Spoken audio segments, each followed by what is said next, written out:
மலையில் குருவியின் மாம்பழ வீடு. ஒரு அழகான காட்டுல இருந்த உயரமான மரக்கிளையில மீனுங்கிற ஒரு குருவி வீடு கட்டி வாழ்ந்து வந்துச்சு. ஒரு நாள் மீனு குருவி ரொம்ப தீவிரமா செய்தித்தாள வாசிச்சுக்கிட்டு இருந்துச்சு. அம்மா, என்னம்மா ரொம்ப நேரமா அந்த பேப்பரையே பார்த்துக்கிட்டு இருக்கீங்க? அப்படி அதுல என்ன இருக்கு? சாரா, இது பேப்பர் இல்லம்மா, இதுதான் செய்தித்தாள். காட்டுல என்ன நடந்தாலும் சரி அது இந்த செய்தித்தாள்ல வந்துடும். இத படிச்சுதான் அம்மா நிறைய விஷயங்களை தெரிஞ்சுக்கிறேன். அப்படி அம்மா, இன்னைக்கு என்ன செய்திமா வந்திருக்கு? நம்ம காட்டுல இன்னும் 2 நாள்ல பெரிய புயலும் மழையும் வீச போகுதான். ஐயோ அம்மா, அப்படின்னா நமக்கு எதுவும் ஆகாதா? சாரா, நீ கவலைப்படாத. கொஞ்ச நாட்களுக்கு முன்னாடியே நான் மரக்கட்டையை எடுத்து நமக்குன்னு புது வீடை கட்டி இருக்கேன். அது மட்டும் இல்ல, நம்ம காட்டுல இப்போ மரக்கட்டைகளுக்கு ரொம்ப தட்டுப்பாடு வந்திருக்கு. அட கடவுளே, என்ன இது கொடுமை! காலங்காத்தாலேயே செய்தியில இப்படி போட்டிருக்காங்க. ராணி என்னதான் ஆச்சு? எதுக்கு இப்படி புலம்பிக்கிட்டு இருக்க? இங்க பாருங்க காலு, 2 நாள்ல நம்ம காட்டுல பெரிய புயலும் மழையும் வீச போகுதான். ராணி, அதனால என்ன? நம்ம கிட்டதான் வீடு இருக்கே, நாம இந்த வீட்டுல பாதுகாப்பா இருக்கலாம். அட முட்டாள் காலு, புயலுக்கும் மழைக்கும் நம்ம வீடு ஈடு செய்ய முடியாது. கண்டிப்பா இந்த வீடு உடைஞ்சு போயிடும். வீட்டுக்குள்ள இருந்தோம் நாமளும் சாக வேண்டியதுதான். அங்க சீக்கிரம் காட்டுல மரக்கட்டைகள் எங்கேயாச்சும் இருக்கான்னு பார்த்துட்டு வருவோம் அப்படின்னு பேசிக்கிட்ட காகங்கள் மரக்கட்டைகளை தேடி நிறைய இடத்துக்கு பறந்து போனாங்க. ஆனா எங்க தேடியுமே அவங்களுக்கு எந்த மரக்கட்டைகளும் கிடைக்கல. 2 காகங்களும் ரொம்ப சோர்வா ஒரு மரக்கிளையில உட்கார்ந்துருந்தாங்க. அந்த சமயத்துல காலு காகத்தோட கண்களுக்கு மீனு குருவியோட புது வீடு தென்பட்டுச்சு. ராணி, அங்க பாரு, மீனுக்குருவிக்கு முன்னாடியே மழை வர்ற விஷயம் தெரிஞ்சிருக்கு. பாரு, எப்படிப்பட்ட புது வீட கட்டியிருக்கு. ஆமா காலு, அந்த குருவி ரொம்ப புத்திசாலி தான். ஆனா இந்த ராணியை விட அந்த குருவி புத்திசாலி இல்ல. அந்த மீனு குருவிய அந்த வீட்டுல இருந்து விரட்டி நாம அந்த வீட்டுக்கு போயிடலாம். அதுக்கு என்கிட்ட அருமையான திட்டம் இருக்கு அப்படின்னு சொன்ன ராணிக்காக தான் திட்டத்தை காலு காகத்துக்கிட்ட சொல்லுச்சு. பிறகு 2 காகங்களும் தங்களோட திட்டத்தை செயல்படுத்த பறந்து போனாங்க. ராணிக்காக ஒரு சிவப்பு நிற வண்ணத்தை எடுத்து தன்னோட ரெக்கையில பூசிக்கிச்சு. காலு, எனக்கு அடிபட்டிருக்குன்னு சொல்லி அந்த மீனு குருவியை இங்க கூட்டிட்டு வாங்க. உடனே காலு காகமும் தான் மனைவி சொன்னபடியே மீனுக்குருவியோட வீட்டை நோக்கி பறந்து போச்சு. மீனு, என் மனைவிக்கு ரெக்கையில அடிபட்டிருக்கு மீனு. அவளால பறக்கவே முடியல. நீ தயவு செஞ்சு என் கூட வந்து உதவி பண்ணு. காகம் சொன்னதை உண்மைன்னு நம்பின மீனுக்குருவி ராணி காகத்துக்கு உதவி செய்யறதுக்காக காலு காகத்தின் கூட பறந்து போச்சு. ஐயோ காலு அண்ணா, ராணி அக்காவோட ரெக்கையில ரொம்ப மோசமா அடிபட்டிருக்கு. இவங்களை இப்பவே ஹாஸ்பிட்டல்ல சேர்த்தாகணும். சரி மீனு, நான் இப்பவே என் மனைவியை தூக்கிக்கிட்டு ஹாஸ்பிட்டலுக்கு போறேன். என் வீட்டு பீரோல கொஞ்சம் காசு இருக்கு, நீ அதை எடுத்துக்கிட்டு ஹாஸ்பிட்டலுக்கு வந்துடு. சரி காலு அண்ணா, நீங்க எதை பத்தியும் கவலைப்படாதீங்க. நான் பணத்தை எடுத்துட்டு உடனே ஹாஸ்பிட்டலுக்கு வரேன் அப்படின்னு சொன்ன மீனுக்குருவி காலு காகத்தோட வீட்டை நோக்கி பறந்து போச்சு. கொஞ்ச நேரத்திலேயே காலுவும் ராணியும் புறாவையும் கிளியையும் கூட்டிக்கிட்டு தங்களோட வீட்டுக்கு பறந்து போனாங்க. ஐயோ, திருடி என் வீட்டு பீரோல இருந்து காசு எடுக்கிறா. இதை கேட்க யாரும் இல்லையா? காலு அண்ணா, என்ன சொல்றீங்க? நீங்க தானே ராணி அக்காவுக்கு அடிபட்டிருக்குன்னு உங்க வீட்டு பீரோல இருந்து காசு எடுத்துட்டு வர சொன்னீங்க. என்ன, எனக்கு அடிபட்டிருக்கா? ஏ மீனு, உனக்கு என்ன கண்ணு இல்லையா? பாரு, நான் நல்லா தானே இருக்கேன். எனக்கு எங்க அடிபட்டிருக்கு? மீனு, நீ இதை செய்வேன்னு நாங்க எதிர்பார்க்கவே இல்லை. இன்னைக்கு நீ கையும் களவுமா மாட்டிக்கிட்ட. இத்தனை நாளா நம்ம காட்டுல நடந்த திருட்டுக்கு நீதான் காரணமா?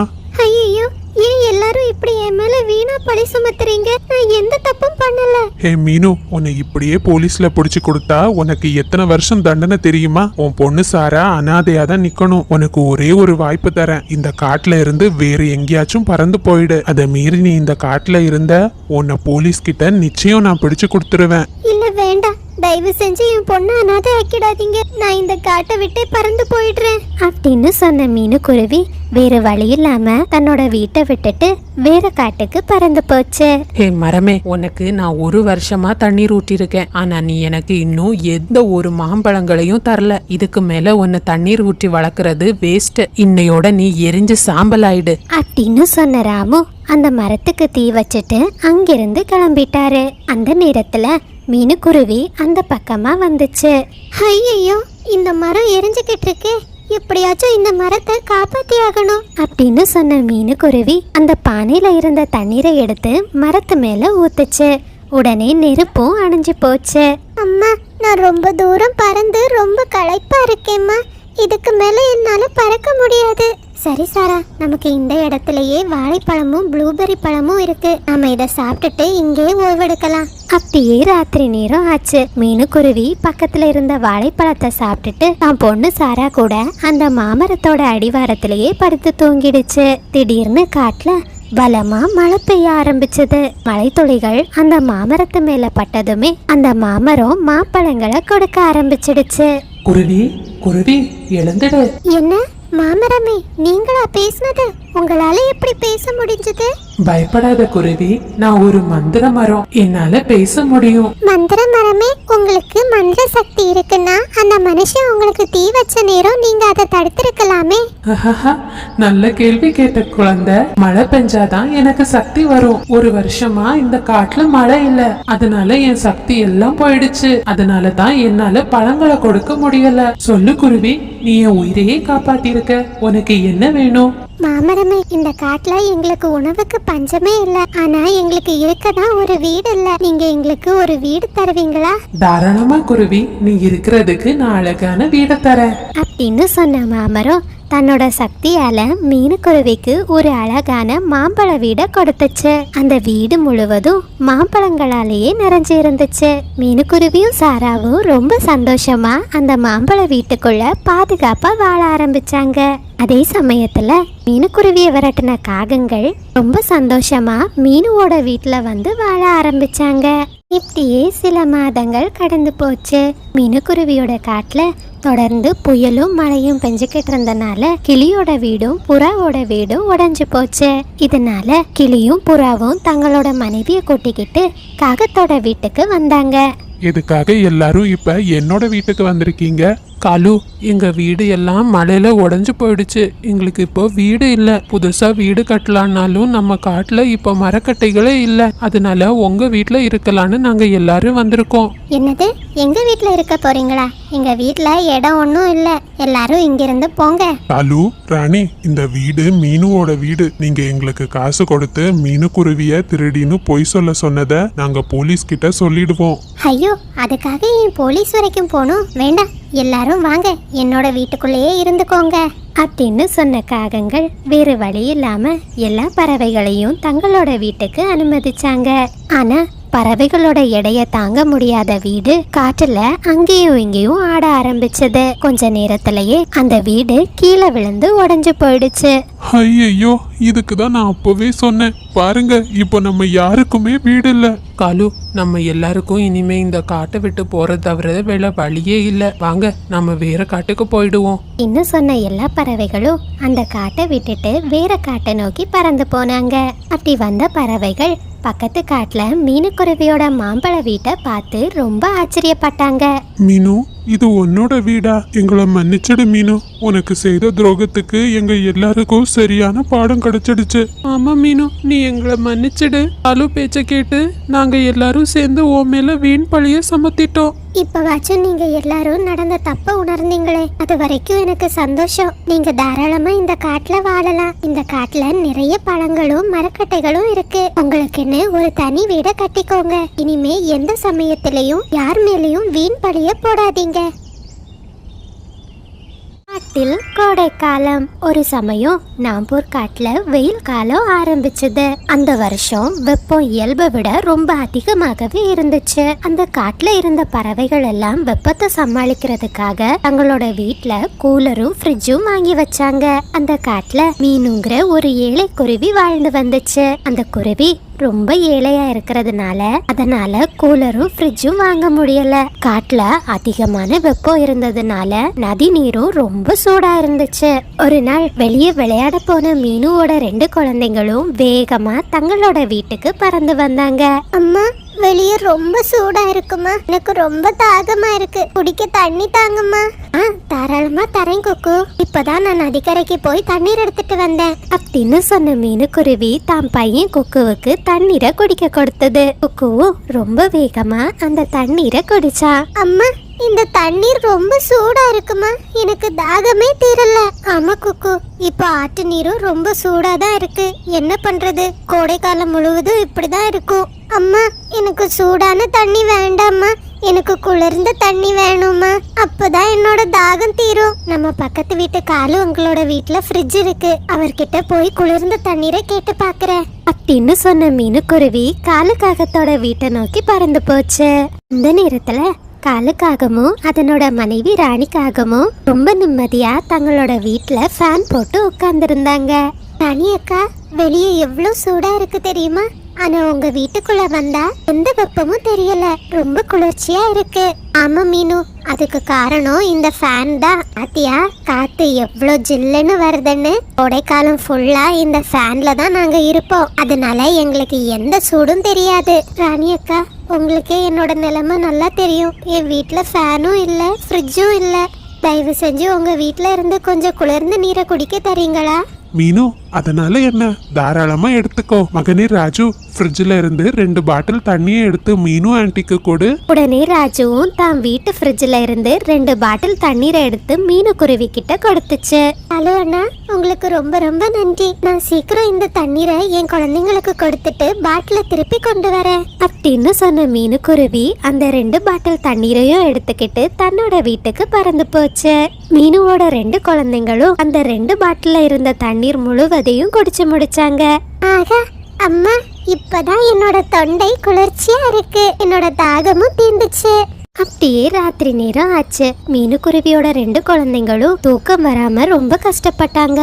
குழந்தைங்களே, மணி 12 ஆகுது, ஏன் இன்னும் தூங்காம முழிச்சிருக்கீங்க? அம்மா, வீட்டுக்குள்ள ரொம்ப சூடா இருக்குமா, இந்த வெப்பத்துல எங்களுக்கு தூக்கவே வர மாட்டேங்குது. சரி, நம்ம வீட்டோட மேற்கூரை கொஞ்சம் குளிர்ச்சியா இருக்கும், வாங்க நாம அங்க போய் தூங்கலாம் அப்படின்னு சொன்ன மீனுக்குருவி தான் படுக்கையை எடுத்துக்கிட்டு வீட்டோட மேற்கூரைக்கு வந்துச்சு.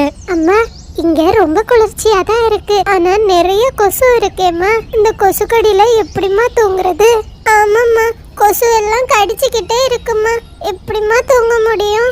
குழந்தைங்களே, கவலைப்படாதீங்க, அம்மா உங்களுக்கு விசிறியால விசிறி விடுறேன், எந்த கொசுவும் உங்க கிட்ட வராது, நீங்க நிம்மதியா தூங்கலாம் அப்படின்னு சொன்ன மீனுக்குருவி தான் குழந்தைங்களுக்கு விசிறியால விசிறி விட்டது. குழந்தைங்களும் ரொம்ப நிம்மதியா தூங்குனாங்க. அப்படியே மறுநாள் பொழுது விடிஞ்சது. அலு, நீங்க மற்ற பறவைகளுக்கு குளிர்ந்த தண்ணீரை கொடுத்து சேவை செய்யறத இன்னையோட நிறுத்திக்கோங்க. ராணி, நீ ஏன் இப்படி சொல்ற? தண்ணீரை என்ன நம்ம விலை கொடுத்தா வாங்குறோம்? தண்ணீரை நாம விலை கொடுத்து வாங்கல, ஆனா அந்த தண்ணீரை குளிர வைக்க கரண்ட நம்ம தானே விலை கொடுக்கறோம். இனிமே எந்த பறவைகள் வந்து கேட்டாலும் எங்க வீட்டோட ஃப்ரிட்ஜ் நாசம் ஆகிடுச்சுன்னு சொல்லுங்க. அம்மா, மார்க்கெட்ல இருந்து எங்களுக்கு குளிர்ச்சியான ஜூஸா வாங்கிட்டு வந்தீங்க. இல்ல குக்கு, உங்களுக்காக எலுமிச்சை பழம் வாங்கிட்டு வந்திருக்கேன். இந்த எலுமிச்சை பழத்துல உங்களுக்கு ஜூஸ் போட்டு தரேன். இந்த கோடை காலத்துல எலுமிச்சை ஜூஸ் ரொம்ப குளிர்ச்சியா இருக்கும். அம்மா அம்மா, நீங்க செய்து தர எலுமிச்சை ஜூஸ்ல கொஞ்சம் ஐஸ் கட்டி போட்டா ரொம்ப குளிர்ச்சியா இருக்கும்மா. காலுவங்கள் வீட்டுல போய் கொஞ்சம் ஐஸ் கட்டி வாங்கிட்டு வாங்கம்மா. குருவி ஐஸ் கட்டி வாங்குறதுக்காக காலுக்காகத்தோட வீட்டை நோக்கி பறந்து போச்சு. ராணி அக்கா, என் குழந்தைங்களுக்காக நான் எலுமிச்சை ஜூஸ் பண்ண போறேன், நீங்க கொஞ்சம் ஐஸ் கட்டி இருந்தா தரீங்களா? மீனு ஆண்டி, எனக்கும் எலுமிச்சை ஜூஸ் ரொம்ப பிடிக்கும், நீங்க எனக்கும் கொஞ்சம் தரீங்களா? கண்டிப்பா ராஜு, நான் உனக்கும் எடுத்துட்டு வரேன். மீனு, என்னோட ஃப்ரிட்ஜ் எந்த ஐஸ் கட்டியும் என்கிட்ட இல்ல. உன்ன மாதிரி வத்த பறவைகள் சும்மா சும்மா வந்து தொந்தரவு செய்துகிட்டே இருக்காங்க. அரு, இப்போ என்னோட ஃப்ரிட்ஜும் நாசம் ஆகிடுச்சு. இனிமே சும்மா சும்மா என் வீட்டுக்கு வந்து குளிர்ந்த நீரையும் ஐஸ் கட்டியையும் கேட்குற வேலை வச்சுக்காத. மன்னிச்சிடுங்க ராணி அக்கா, இனிமே உங்க வீட்டுக்கு நான் என்னைக்குமே குளிர்ந்த நீரை கேட்டு வர மாட்டேன் அப்படின்னு சொன்ன மீனுக்குருவி ரொம்ப வருத்தத்தோட தன்னோட வீட்டுக்கு பறந்து போச்சு. அம்மா, ஐஸ் கட்டி கிடைச்சதா? ஐஸ் கட்டி எங்கம்மா? மகனே குக்கு, ஐஸ் கட்டியும் இல்ல, குளிர்ந்த நீரும் இல்ல. நீ வீட்டுல இருக்கிற தண்ணிய குடிச்சிட்டு வீட்டுக்குள்ளேயே இரு. இனிமே என்னைக்குமே என்கிட்ட குளிர்ந்த தண்ணீரை கேட்காத. மீனுக்குருவி இப்படி கோவப்பட்டதுமே அதனோட குழந்தைங்க எதுவுமே பேசாம அமைதியா இருந்தாங்க. மீனுக்குருவி ரொம்ப கோவத்தோட ஆற்றங்கரைக்கு பறந்து போச்சு. நான் என்ன பாவம் பண்ணேன்? நான் ரொம்ப மோசமான அம்மா. என் குழந்தைகளுக்காக என்னால ஒரு ஃப்ரிட்ஜ் கூட வாங்க முடியல அப்படின்னு சொல்லிட்டு மீனுக்குருவி நதிக்கரையில உட்கார்ந்து ரொம்ப ஃபீல் பண்ணிக்கிட்டு இருந்துச்சு. அந்த சமயத்துல அந்த பக்கமா ஒரு ஆந்தை பறந்து வந்துச்சு. ஆந்தை யாரே, என்ன இது உங்ககிட்ட இருக்கிற பாட்டில் பாக்குறதுக்கே வித்தியாசமா இருக்கே. ஆமா குருவி, இது ஒரு பழைய கால முறை. ஃப்ரிட்ஜ் எல்லாம் வாரதுக்கு முன்னாடி நாங்க இப்படிதான் குளிர்ந்த நீரை குடிச்சோம். இந்த பச்சை புல் தண்ணீரை எப்பவுமே குளிர்ச்சியா வச்சுக்கும். இப்போ உள்ள பறவைகளுக்கு இது எதுவுமே தெரிய மாட்டேங்குது.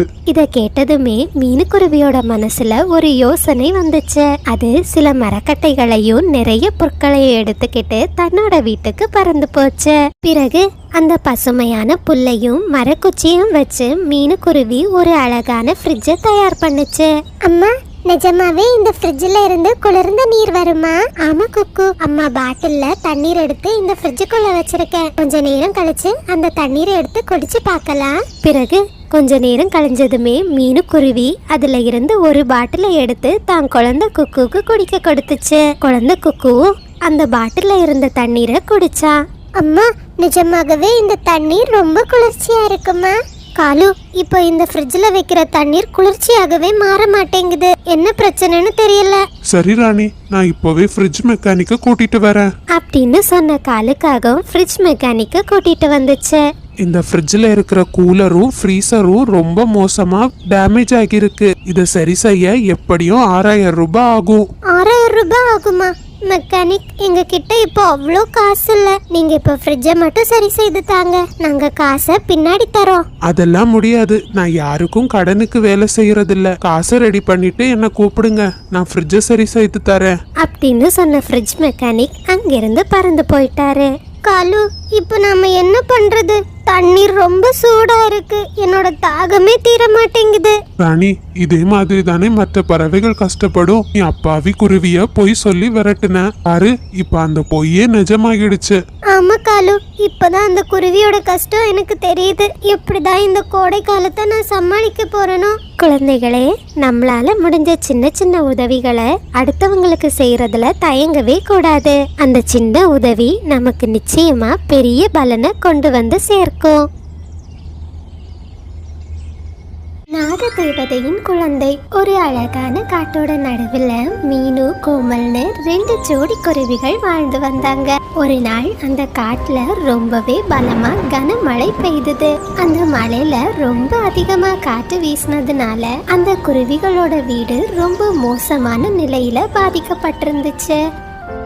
கோமல், நம்மளோட இந்த வீட்டை பாத்தீங்களா? நேத்து பெஞ்ச மழையில ரொம்ப மோசமான நிலையில உடைஞ்சு போயிருக்கு. நான் முட்டையிடுற நாட்கள் வேலை நெருங்கிக்கிட்டே இருக்கு. இந்த வீட்ல நான் முட்டையிட்டா அது நம்மளோட முட்டைகளுக்கு பாதுகாப்பா இருக்காது.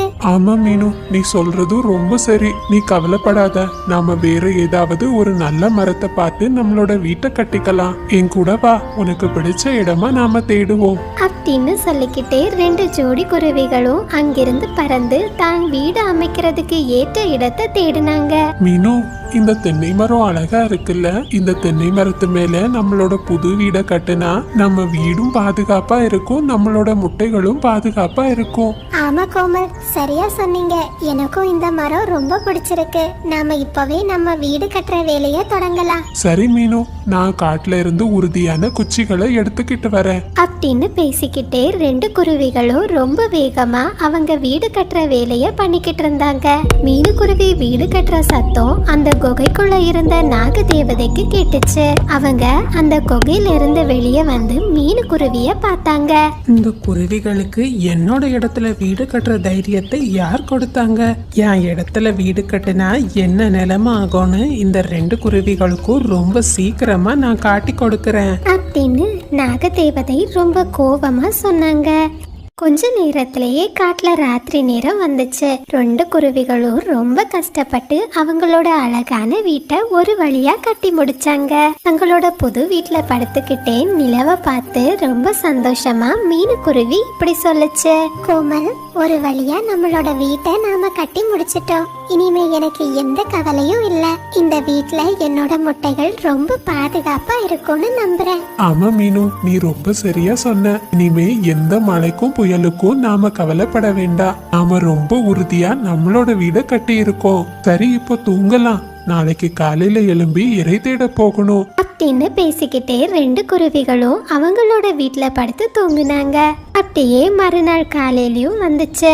2 குருவிகளும் இறை தேடுறதுக்காக தங்களோட வீட்ல இருந்து பறந்து போனாங்க. அதே சமயத்துல நாகினிக்கோ தன்னோட தங்கைக்கு உடம்பு சரியில்லாத செய்தி தெரிய வந்துச்சு. என்னோட தங்கை ரொம்ப பாவம். பக்கத்து காட்டுல உடம்பு சரியில்லாம அவதிப்படுறா. கொஞ்ச நாளைக்கு அவளுக்கு கூட தங்கி இருந்து அவளை ரொம்ப பத்திரமா பாத்துக்கிட்டு வரலாம் அப்படின்னு சொல்லிக்கிட்டு நாகினி தன்னோட வீட்ல இருந்து பக்கத்து காட்டை நோக்கி போச்சு. அதே சமயத்துல மீனுவும் கோமலும் நல்லா சாப்பிட்டுட்டு தங்களோட இயற்கை கழிவுகளை தங்களோட வீட்டு கீழேயே போட்டாங்க.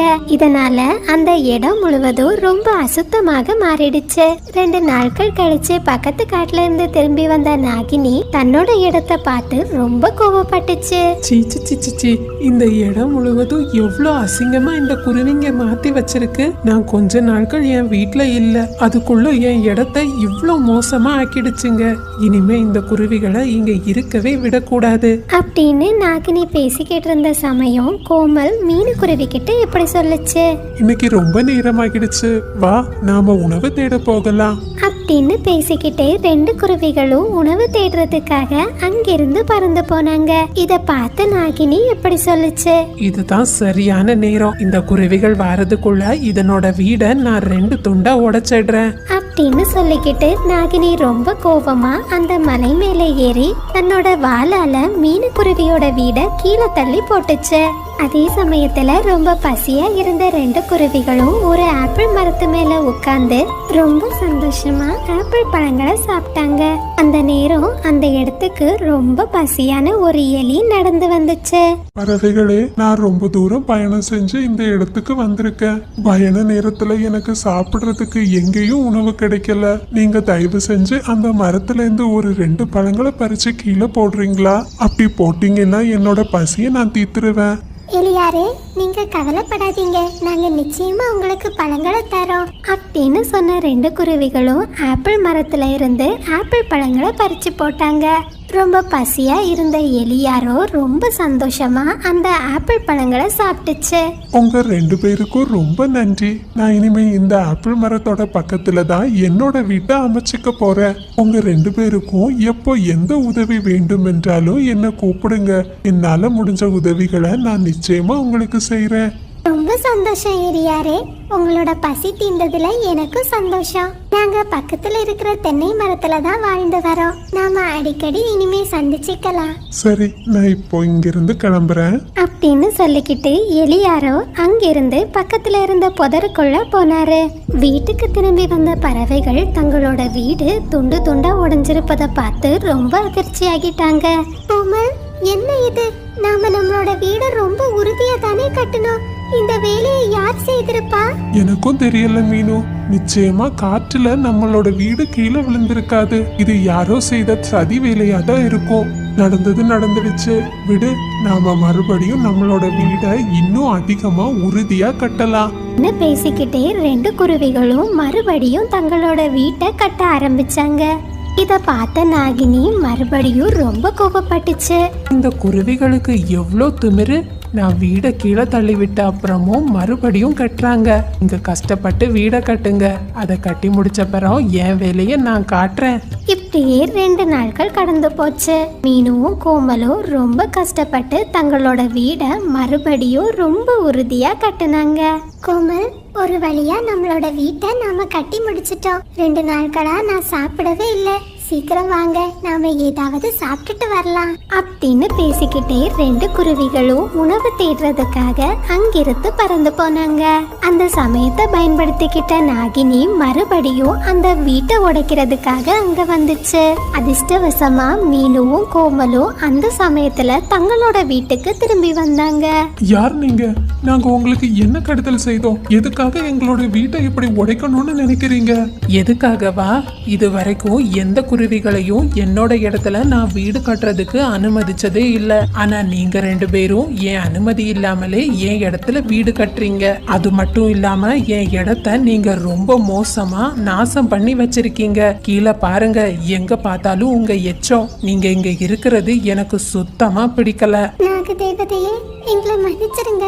நிஜமா நீங்க இங்க இருக்கிற விஷயம் எங்களுக்கு தெரியாது. அது மட்டும் இல்ல, உங்க இடம் சுத்தமா இல்லைன்னு தானே எங்க வீட்டை அடிக்கணும்னு நினைக்கிறீங்க. நாளைக்கே இந்த இடத்த நாங்க 2 பேரும் ரொம்ப சுத்தமா மாத்திடுறோம். அது மட்டும் இல்ல, இனிமே உங்க இடத்துல நாங்க எந்த அசுத்தத்தையும் பண்ண மாட்டோம். அப்படின்னா சரி, நாளைக்குள்ள இந்த இடத்த நீங்க சுத்தம் பண்ணிட்டீங்கன்னா நான் உங்களை எதுவுமே செய்ய மாட்டேன் அப்படின்னு நாகதேவதை சொல்லுச்சு.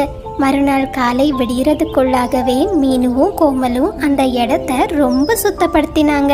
இத பார்த்த நாகராணி ரொம்ப சந்தோஷப்பட்டாங்க. இந்த குருவிகள் சொன்னபடியே இந்த இடத்த ரொம்ப தூய்மையா மாத்திட்டாங்க. இனிமே இவங்களுக்கு எந்த தொந்தரவையும் கொடுக்க வேண்டாம். சரி, நாம இப்போ உணவு தேட போலாம். இப்படியே சில நாட்கள் ரொம்ப சந்தோஷமா கடந்து போய்கிட்டு இருந்துச்சு. இப்போ மீனுவின் குடும்பமும் நாகினியும் ரொம்ப நண்பர்களா மாறிட்டாங்க. ஒரு நாள் மீனுக்குருவி தன்னோட வீட்ல 2 முட்டைகளை இட்டிருந்துச்சு.